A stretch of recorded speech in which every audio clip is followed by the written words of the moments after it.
All right. How you doing, baby? You feeling good? Yeah, doing well. It's all picking back up now after we had some slow weeks, and then now we're getting ready for the combine next week, and we're going to start to hear a lot of tidbits come out on different rumors of free agents. This is a time where it starts to pick up.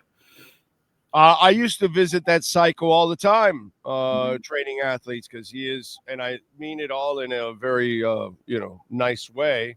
But Pete Bomarito is a psycho.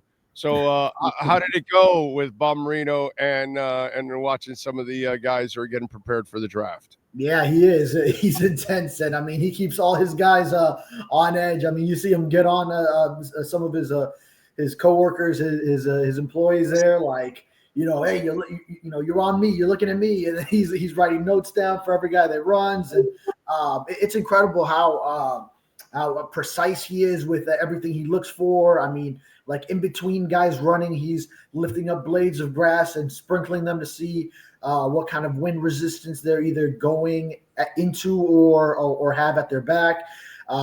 Flipping around the 40, all the equipment that he has with all these high-tech cameras and different resistance band equipments, belts, and sleds that he's got guys training on. How much science goes into it from the medical aspect as well, from making sure that they're eating right, the nutrition, their sleep cycles. And the guy is a psycho when it comes to this because he's got every corner of this covered. So I'm going to be writing about what I saw out there with him yesterday. I'm writing about that today, and also got to see some of those prospects out there, which he always has a ton of good ones that have just heard from word of mouth over the years why he's the guy to go to down here, and a lot of the results for his guys going at the combine speak for themselves. Yeah, I mean, listen, I've dealt with Pete many years. I just haven't. I don't do that stuff anymore, so I don't bother to go visit him anymore. But I used to do it all the time and go up there. Well, actually, he used to be right by Dolphins camp early in his tenure. Where's he at now? He's up in like Boca, right, or something like that. Well, he's got a couple of facilities. I've been to that Davie one as well, which is a field where I've also covered some high school games, which is right there on the university school is right there on the Nova Southeastern campus, so by where the Dolphins used to practice. He still has that one. He still has that one. He's got that one because his guys are like split between that facility, and then in recent years I've seen him when he has his mock combine, which is what yesterday is the one over by like Aventura area, North Miami Beach. It's in this JCC that there's a bunch of other stuff there too, and then he's got the big field, he's got the medical stuff inside, as far as also weight training equipment and all that inside, so you see a bunch of guys just out there.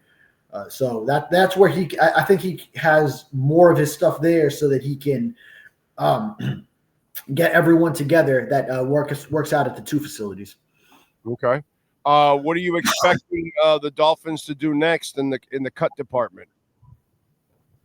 In the cut department, yeah. I mean, they got some big ones out there. I had mentioned remember we had talked about it a little bit a week or two ago, and then I ended up coming out with a story on delving deeper into who some of those candidates were. So I did mention all three of those. Obviously, we were all on top of Raheem Mostert, but then looking into Kendall Fuller was a possibility, and then that ended up happening after he had the two concussions. Then Durham Smythe as well after his production dipped, and he his longest active tenure with the Dolphins is now complete.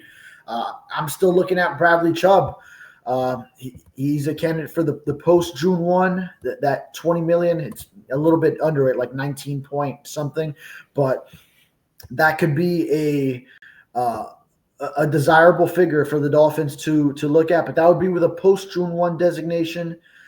As far as the pre June ones, I mean, maybe some smaller ones, but they would just be so small. It's just, you could look into Channing Tindall at this point where he hasn't really done anything. If the new special teams coordinator, Craig Ackerman, doesn't want to move forward with Jake Bailey as the punter, then he's one at just under $2 million. If they want to move on from long snapper Blake Ferguson, but I think we saw the cuts, like the major pre-June 1 cuts. I think we saw that run, and now it's just a matter of will Bradley Chubb get it or not. Armstead, what do you think is going to happen with him? Because personally, for me, I know some people are either writing or talking about him, coming back, or that he's talking about it. I personally would part ways. I think it would be a major mistake to use any cap space whatsoever, unless he wants to take the minimum. I would not bring back Teron Armstead whatsoever. I don't give a shit about the leadership and all that other stuff. He can't stay healthy, and he really can't help you on a consistent basis. And the way he is so unreliable, it doesn't give Paul the opportunity to develop. You drafted the kid. He sat the year he needed to sit. It's time to play him, bro. It's time for him to become the guy right away. To me, it would be a major mistake and progress stopper to bring back Teron Armstead. Your thoughts on that? No, I would love for the Dolphins to have Teron Armstead back. I know it's kind of the same road we went down last year as far as, debating whether he would be back. But when you did have him last year, he was playing at an elite level, like top 3 tackle in the NFL type level. And sure, he's got another year under him, and he'll have more injuries to deal with, both from the end of last year where, yes, as you said, he was unreliable as far as just finishing a game. There were multiple times where he had to tap out of a game. One time very early in one where he identified that his knee just wasn't feeling right. And then other times where, of course, he just couldn't play. And I know it's always like a questionable game time decision with him. But two factors of it. In a win now season where, hey, guys are at the top, are fighting for their jobs, and Chris Greer and Mike McDaniel, is he the type of guy that you want in your locker room? Yes. Is he the type of guy that you want as your starting left tackle when healthy? Yes. Is he a guy? You talk about in a year you need to bounce back. You're gonna count on the unreliable? Well, it's whatever you can get out of him is going to be better than not having him at all. And plus, if you want to talk about the development of Patrick Paul, I would be of the opinion that it would be much better for him to have Teron Armstead there for him in year 2 as opposed to as a coach. And if Armstead gets injured, he'll still get his playing experience. Patrick. But he won't take up cap space or a roster spot. Well, so from that perspective, hopefully they could reach some agreement on a restructure to just bring that down. If he's willing to take a pay cut, like understand, and Armstead is an understanding guy.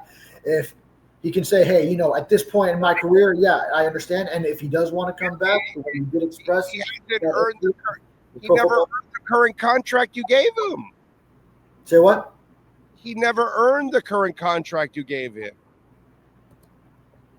Earned it. I mean, he has made 2 Pro Bowls with the Dolphins, and when he's healthy, his play has been tremendous. So I get, yeah, dude. I'd like it from just. I understand when he plays. I understand he's a great talker, so he makes your life easy as a writer. But he is unreliable. He's that part about him making my job easier, I wasn't even taking into account, but that would be another benefit for me as well. I do like having him on a Friday covering where I can go to him and find out, how he's feeling going into Sunday game day, and then you can just catch up on anything else regarding the offense. But hey, even that said, you see, you talk about injury-prone guys, and then a lot of guys that are going to be cut from other teams. Like I was just looking at Jair Alexander, and because the Green Bay Packers might move on from him. It's like they really miss most of a season, or were shut down earlier. Even him being injury-prone, in the 3 seasons he's been with the Dolphins, he's played 13, 10, and 15 games. So it's still he's available for most of it. It's just he's always going to have something nagging him, and does that affect his play? But even when it's affecting his play, he's still going out there and twice being a Pro Bowler, and he was on his way this past year had he not had the injuries holding him back toward the end of the year. But first half of the year, he was a top 3 guy. Point. That's the point. By the way, if they would have made the playoffs, he wasn't going to be available, right? I'm trying to think back. I know he left the Cleveland game, but then I believe he did play in the finale, right, against the Jets. Did he? I don't think he exited that one either. Did he play that game, or did he leave that game early? I remember him leaving the Cleveland game early. Let me pull up his game log real quick. No, he played. Actually, he played every snap at the Jets. 70 offensive snaps, final game, and that was after he left early the previous week in Cleveland. Yeah, he's too unreliable. Yeah. He's a terrific person, great player, great leader, great talker. He's perfect in everything except one thing. He's unreliable. And to me, you a season that your ass is on the line and you got to win and you're going to count on a guy that you can't count on, that makes no sense whatsoever to me. None. And he's going to want money. You've already paid him more than enough the last few years. He's never earned any of those contracts. Since he's never played a season, he's never earned any of those contracts. So you've overpaid him since he's been here. I've seen enough. To me, it makes no sense to bring back Teron Armstead at all, dude. At all. You drafted Paul. Bro, save your money. Use that money for something else. Why'd you draft Paul? Well, play him. Let's go. And he's got to grow up right now. It's time to grow up. I don't know.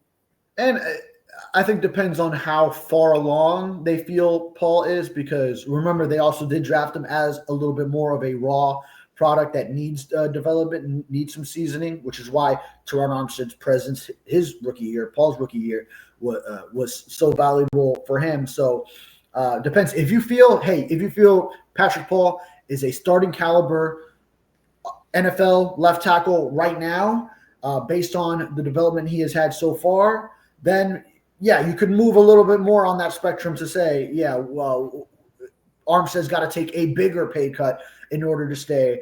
But what I do know is leave it in his hands in some way. What I do know for a fact is Teron Armstead cannot be a left tackle for an entire season. That's what I know for a fact.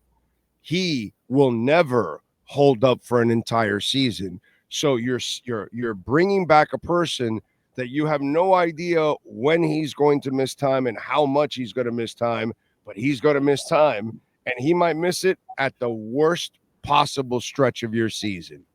And that's what you're going to gamble on, because it's death, taxes, and Teron Armstead breaking down. Money in the bank. Okay, but then in that case, your backup plan is what you're saying should be a starting plan. Then you have Patrick Paul ready to go with no experience, and now you keep throwing him in there with experience and not giving him a rhythm to get in to really take over the position and make it his own. This starting and taking him off, and he's got to wait, and he doesn't play for 5 weeks, and then he plays, and that's not fair to him, and it's unfair for you to be then writing and ripping into him if he doesn't play well when you're not giving him playing time so he can get in a groove. He's a big man. He needs to get in a groove, dude. You know what I mean? It's not easy. I'll give you an example. Yesterday I went bowling. All right. My big stiff ass, boy, that first game, woo, it was hard to bend and slide and all that. I was all like letting go of the ball early and all that because it's just my bones and muscles were all stiff. And the second game, I got it going. I even got a turkey and all that. I got to roll it because my body had, loosened up. I'm freaking 58 years old, bro. So my body had loosened up and I'm okay. In the second and third game, I was, flowing. But that first game, bro, it was, and I could imagine a big guy like Patrick Paul. You keep him cold and on the ice week after week, and then you want him to play at the NFL level at NFL game speed when that's not what you practice all week or prepare all week. It's just not fair. And then there's David Furones fucking ripping the kid because he missed the tackle, this, that, or missed a block. And it's unfair. The kid barely ever practices. And there's David Furones ripping him. I haven't been ripping. No.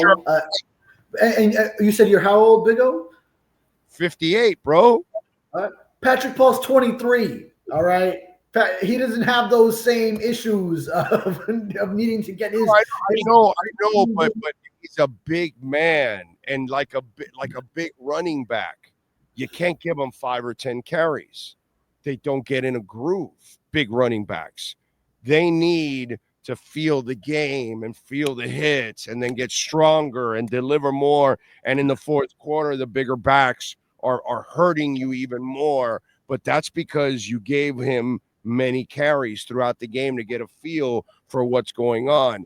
Big linemen did the same thing. If you keep the kid on ice, I don't care how young he is, or actually the older guy's better prepared because he's seen more. But the young guy hasn't seen anything, dude.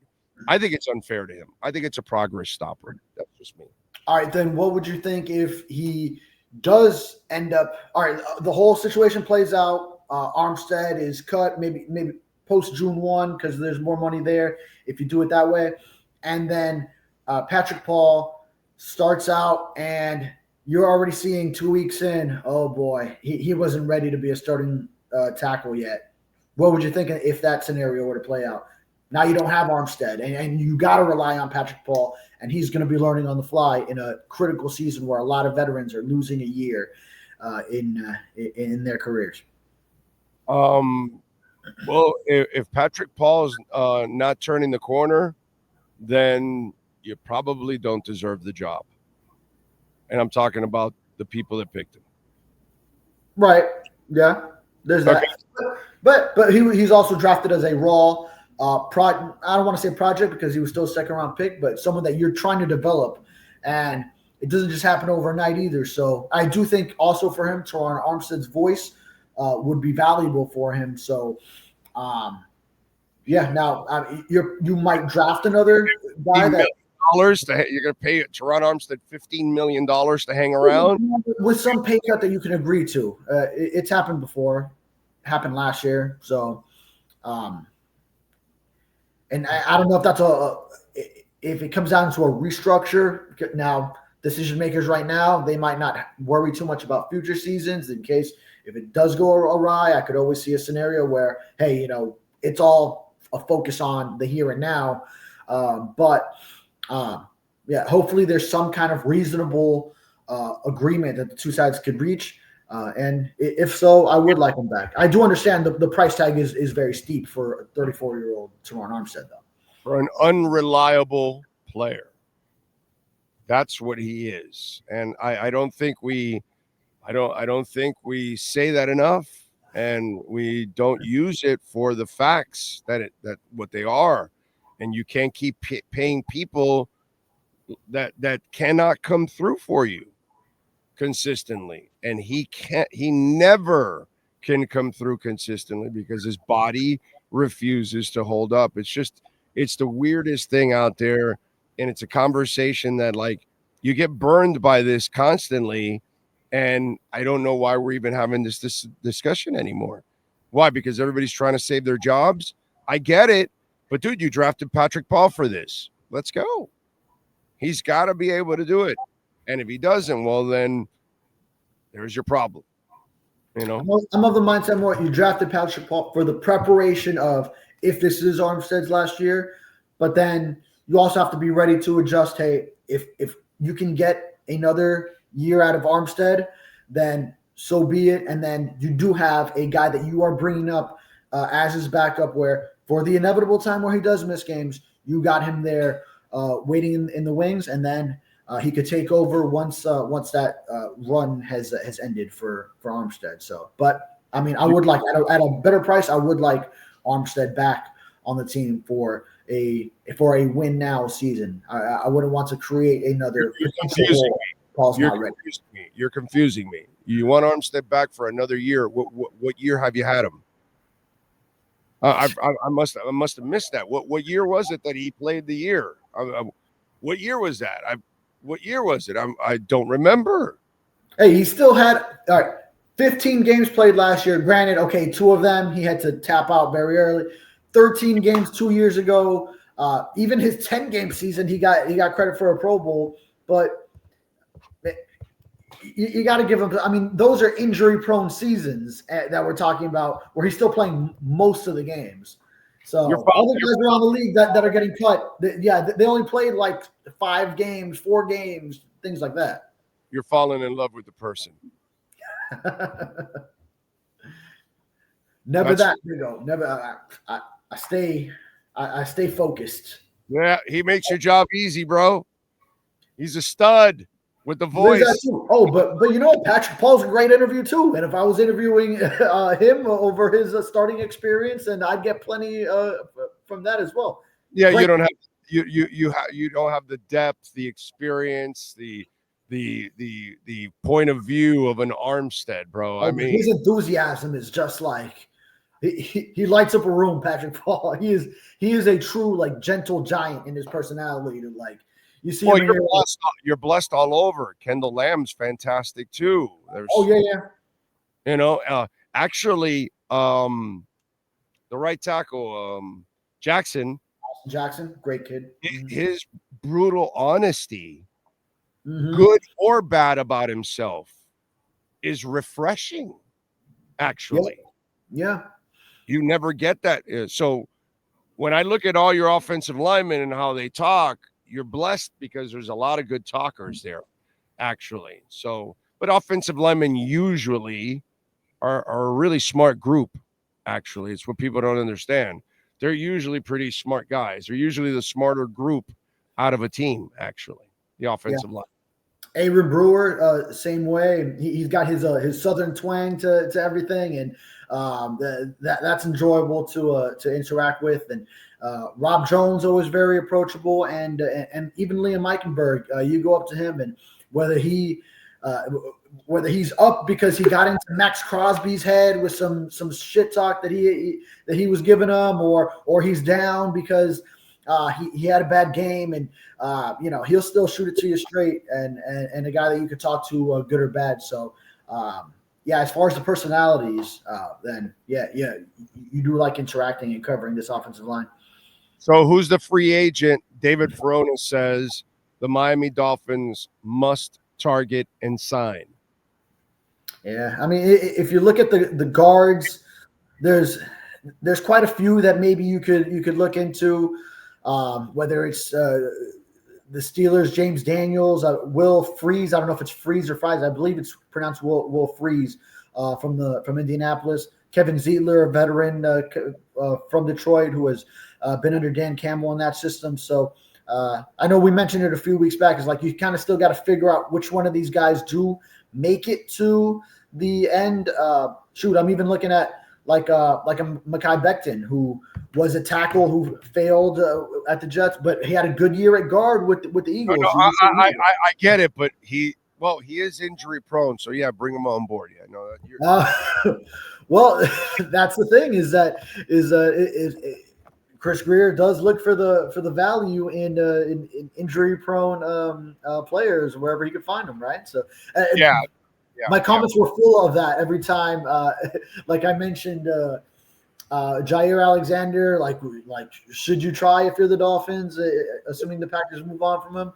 Now that you have the whole starting hole that Kendall Fuller leaves open, and then everyone was just saying the same thing. Aaron Banks from the 49ers, he was a second-round pick with them the last year that Mike McDaniel was over there, coming out of Notre Dame, if I'm not mistaken. He was there the whole time. So there's a connection there as far as Mike McDaniel probably had some say in that draft pick when he was offensive coordinator with the 49ers, and now he hits the market. So something to eye there as well. By the way, were you surprised with the Fuller cut? Because personally, for me, I wasn't impressed with his play last year overall. I didn't think it was like, oh my God, this guy was a great addition. And I thought he would be a decent addition, actually. But I got to say, I wasn't that impressed overall with his play. Yeah, he was a guy that originally I would have been considering, okay, possibly a surprise cut. And then I remember asking Perk about it because I think he had mentioned in one story, like saying cornerback as like, okay, you're going to end up probably needing to bring in a guy because you're not keeping the same group. And then he was more of the mindset of, yeah, Fuller, I think you easily cut him because he missed so many games and this and that. And then, his on-field play was, at best. So, I maybe thought it could have been the post June 1 because there was more money there, and it's only about $3 million, a little bit under that you saved with the pre-June 1 cut with more dead money. So I wasn't sure which avenue they would take if so, but there is good reasoning behind it based on what you had in him and that he's an older player coming off multiple injuries, multiple concussions, and then the knee issue at the end of the year. So he's older, and then maybe you want to get younger, more reliable there. But yeah, then also if it were a guy like Jair Alexander, then he's missing more games than Kemba Fuller. So that would probably even just put you deeper into that hole. But I wasn't necessarily too surprised. He was a guy that was on watch for me as a potential cut. I wasn't impressed at all with his play overall. All right, follow him on Twitter at David Furones _ catch his work, and subscribe to the South Florida Sun Sentinel. What do you got going on there? Yeah, I recently interviewed Rob Jones about his free agency. He told me he does want to return to the Dolphins. So we'll see. The Dolphins do know they need to upgrade at guard. So whether they're bringing in whether it's competition and letting him compete, or if it's going to be some kind of backup scenario, Rob Jones does understand, there could be some new blood in that room if he does come back to his preferred destination, which would be a return to the Dolphins. And then I'll be writing up everything from going out to Pete Bomarito's and previewing the combine next week and rolling out some of the features that I had talking to some of those athletes out there. Also, Dolphins Cancer Challenge. Always some headlines that come out of interviews from players participating, how their off season's going, and we always hear from Jalen Phillips there because he's one of the chairs for the event. So I'm sure there'll be something to look out for there. Yep, good stuff. All right, David, appreciate you. We'll catch up on Friday, my friend. Have a fantastic Wednesday. Yes, sir. You too. You got it. And, of course, our friends at Welt Rheaume, Jeff Welt, Daniel Rheaume, ass kickers. I saw it firsthand when they crushed Progressive Insurance. And I don't know, it's over 20 of our listeners already have dialed up Jeff Welt and Daniel Rheaume. And they have also, whether it's bankruptcy, homeowner property damage, condo damage, business owner claims, commercial litigation, personal injury. I don't think any of our listeners have called for criminal defense. But if you happen to have those kind of issues, Jeff Welt and Daniel Rheaume can also help you out there. I know bankruptcy has been a big issue now. Credit card charges are at an all-time high in this country. The debt in credit cards is at an all-time high. So a lot of people are having issues. If you're having problems, Jeff Welt and Daniel Rheaume can get you out of those bankruptcy issues. If you're having personal injury or something happened in your business and you don't know if you can litigate here, call Jeff Welt and Daniel Rheaume. The consultation is completely free. 954-966-4646.